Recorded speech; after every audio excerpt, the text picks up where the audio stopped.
Hello guys, என்னடா voice டிஃப்ரெண்ட்டாக இருக்குன்னு பார்க்குறீங்களா? என் அக்கா எறா பிரியாணி செஞ்சு எடுத்துகிட்டு வந்தா அந்த வீடியோ தான் இங்கே பார்க்க போகிறீங்க. மாடி தோட்டத்துலேருந்து கருவேப்பிலை, பச்சை மிளகா, தக்காளி இது எல்லாத்தையுமே பறிச்சுக்கிட்டு இது எல்லாமே அவளோட கார்டனிங் கைஸ். இதெல்லாம் வந்து ரொம்ப அழகாகவே இருக்கும் பார்க்குறதுக்கு. So back to biryani. எண்ணெய் ஊற்றி நெய் போட்டு கறி லீவ்ஸ் போட்டு அந்த பட்டை கிராம்பு ஸ்பைசஸ்லாம் போட்டு ஆனியன் போட்டு நல்லா ஒரு ப்ரௌனிஷ் கலர் வந்தோடனே தக்காளியும் இஞ்சி பூண்டு பேஸ்ட்டும் போட்டுக்கோங்க.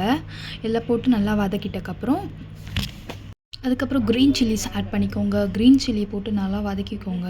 அதுக்கப்புறம் மின்ட் லீவ்ஸு இதெல்லாமே போட்டுக்கோங்க. அதுக்கப்புறம் ஃப்ரெஷ்ஷாக க்ளீன் பண்ண ப்ரான்ஸ் எல்லாத்தையுமே ஆட் பண்ணிக்கோங்க. அதுக்கப்புறம் வந்து garam masala, biryani powder, chilli powder இது எல்லாத்தையுமே ஆட் பண்ணிக்கோங்க. ஆட் பண்ணி முடிச்சுட்டு கர்ட் ஆட் பண்ணிக்கோங்க. நல்லா கெட்டியான தயிர் இருந்தால் இன்னும் நல்லாயிருக்கும். அதுக்கப்புறம் வந்து 1:2 ரேஷியோவுக்கு தண்ணி ஊற்றிட்டு உப்பு தேவையான அளவு போட்டுக்கோங்க. அதுக்கப்புறம் லெமன் ஜூஸ், ரைஸ் எல்லாத்தையுமே ஆட் பண்ணிவிட்டு மேலே லைட்டாக கொரியண்டர் லீவ்ஸ் அப்படியே தூவி விட்டு லோ ஃப்ளேம் வச்சு மேலே ஒரு தோசை பேன் வச்சுட்டு ஓப்பன் பண்ணி பார்த்தீங்கன்னா பிரியாணி சூப்பராக ரெடி ஆயிடுச்சு கைஸ்.